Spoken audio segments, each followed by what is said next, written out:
Nous voici déjà au deuxième jour de la grande course. Tandis que le soleil se lève timidement sur le bocage vendéen, une atmosphère à la fois paisible et enthousiaste enveloppe l'aérodrome de Saint-Georges-de-Montaigu.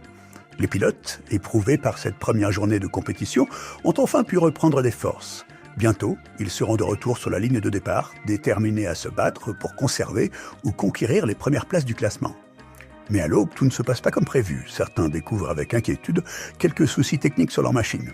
Alors, on part à la hâte réveiller le mécano de service, profondément endormi dans je ne sais quel fossé et visiblement pas dans son meilleur état. Bon, alors, intervention de mécanique par l'atelier de l'ULM, dépannage sur site. Alors l'avantage de ce site, c'est qu'il est juste à côté de l'atelier de l'ULM. Du coup, en frais de déplacement pour le client, ça ne devrait pas coûter grand-chose. Voilà. La grande course apporte tous les jours son lot de surprises. T'as mis de l'anti-crevaison dedans? Bon, et ben écoute, j'ai cru que ça aurait été pire. Bon. Parce que des fois, les Espagnols, ils nous font des pièges. Ah non, c'est bon. Ils sont pas si vilains que ça. Je retire ce que j'ai dit. La poubelle. C'est dégueulasse. La bombe anti-crevaison, c'est dégueulasse. Bonjour à tous, troisième jour de course. Je suis épuisé. Tout va bien, tout se passe bien. Il est 10h15 du matin, il y a encore la moitié des pilotes qui sont au parking. Ce matin, c'est la rame, c'est des grosses feignasses et pourtant on a une météo qui est extraordinaire aujourd'hui. Donc ça va rattraper la météo d'hier. Ça y est, jour 2, c'est parti. 10h30 et quasiment tous les pilotes sont partis ou sont sur le départ, le moteur est en train de chauffer. Donc là, on va avoir une belle grosse journée avec beaucoup de mouvements sur le direct. La météo, c'était l'inquiétude d'hier. Mais maintenant que cette inquiétude est passée, on va passer à la compétition. Si on fait un point sur le classement, la tête est la même que l'année dernière. Alain est devant, il joue la gagne. Alain, il est notre Mister gagnant de l'année dernière. En fait, je pense qu'il s'est mis 6 mois en tête de Grande Course 2026 et là, il a attaqué hier. Il va encore tous les abattre. Je sens qu'il veut sa bourriche demain soir. Donc il est là, couteau entre les dents et ça avance. Alain Meyer et JC. Jean-Christophe Renard qui se tirent bien la bourre les deux. Un 3 axes et un gyro qui ont fait toutes les bases alors qu'ils sont partis à 13 ou 14 heures hier. Très affûté aussi, on sent qu'il est là pour la gagne. Il a un itinéraire aussi pas des plus simples aujourd'hui. Ils ont quand même, je crois, 450 km en vol d'oiseau sur leur itinéraire, donc ça fait quand même pas mal. Pour rappel, c'est un point dès que tu te poses sur une piste, un point si tu réponds à l'énigme, mais on accumule le nombre de points. Et voilà, le meilleur à la fin. Bon, il est en tête, il a déjà 41 points, il est talonné par 3-4 gars quand même. Bon, ça se battra demain, mais je le sens bien motivé, donc bravo à lui, quoi.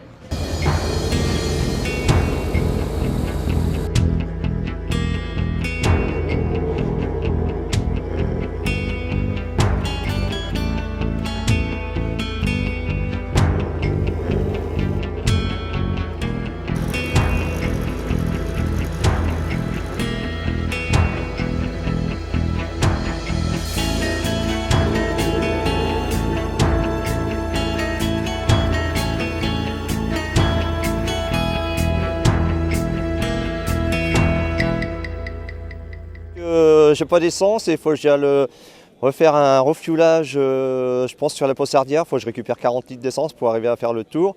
Et aujourd'hui, c'est une belle nave, c'est tout le tour de la CTR de Nantes. Donc avec Belle-Île en vision. Donc je pense avec un petit survol maritime. Hier, j'avais fait les îles aussi, j'avais fait l'île Dieu et l'île d'Oléron. Super sympa, mais avec un couvert. Passé au-dessus du Fort Boyard. C'était une belle journée. Oui, premier jour parce que je suis arrivé avec un peu de retard à cause d'une grande barre pluvieuse qui a bouché tout le nord de la France. Donc je suis arrivé hier dans l'après-midi et j'ai rattrapé le train en route, mais en fait je n'ai pas vraiment rattrapé parce qu'il était trop tard. Et aujourd'hui je crois que du coup comme je suis un peu hors des clous, là je vais aller faire la grande course buissonnière. Ah bien. Salut le gars Christophe, impeccable et c'est mieux qu'hier. Ouais. Est-ce que tu sais dans quel coin tu vas aller?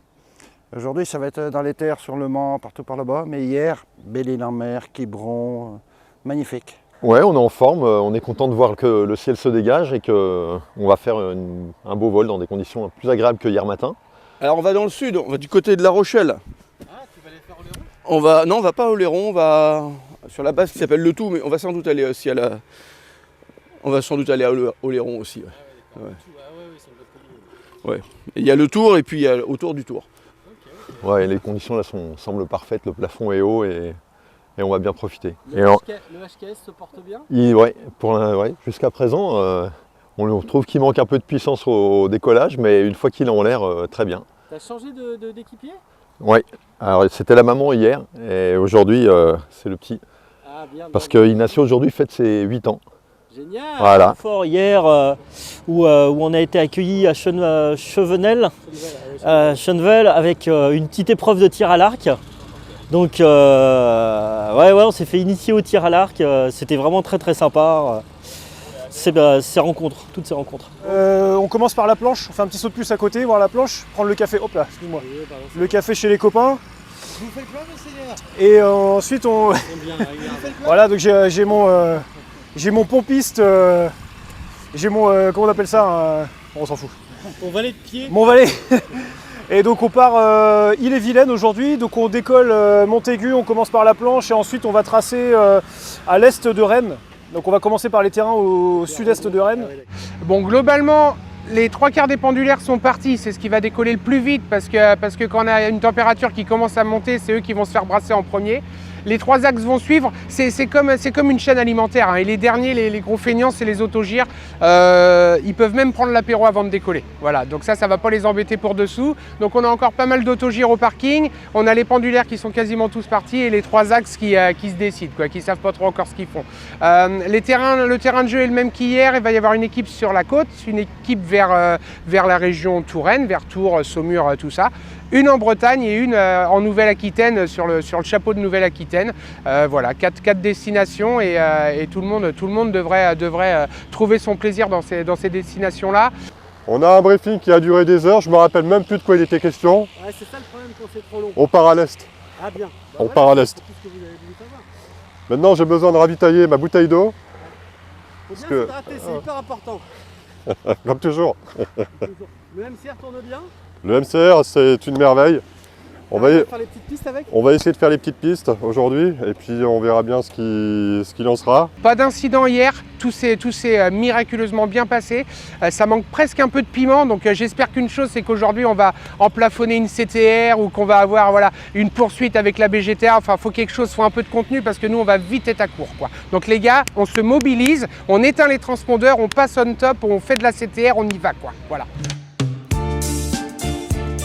Portés par les précieuses consignes d'Eddy, nos aventuriers ont repris les airs, se dispersant en 4 coins du ciel.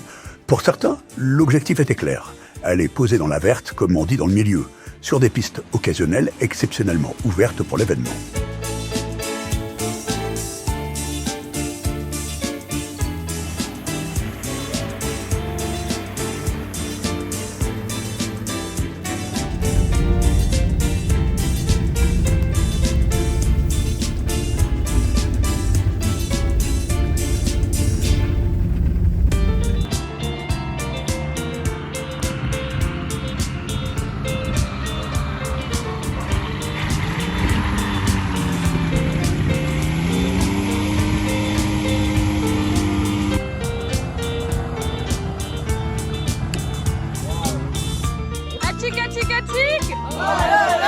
On vient de redécoller d'une petite piste très sympathique et là on est en direction de l'Île-Dieu.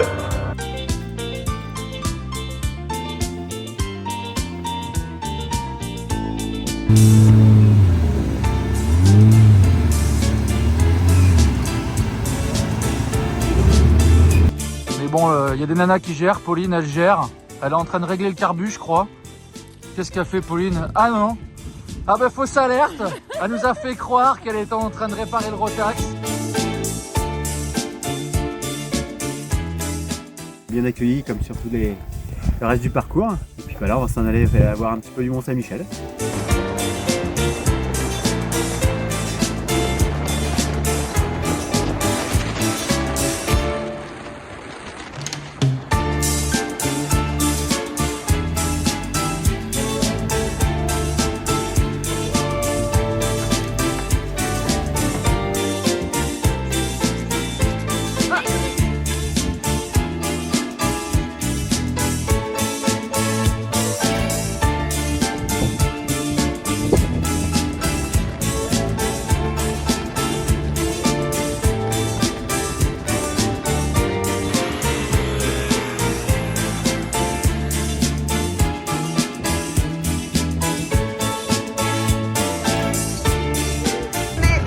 à Chalais-sur-Latan en Indre-et-Loire. Super accueil. On est 3 appareils, bientôt 4. Et on a été super bien accueillis. Et on a appris que c'était vos journées portes ouvertes bientôt. Tout à fait. Là, on est à Couex. On a été bien accueillis avec du café, du jus de fruits, du jus de pomme. Et on peut même, si on a des soucis de radio, appeler à l'aide.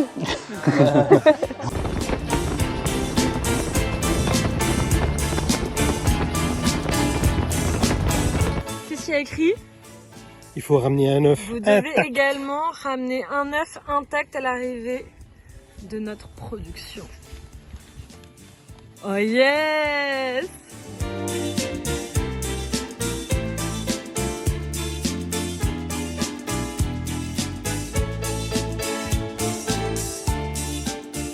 Et c'est ta deuxième machine, ça? Oui. Oui, alors c'est un DTA Combo FC. Donc malheureusement, DTA n'existe plus. Mais bon, il reste encore quelques machines en service.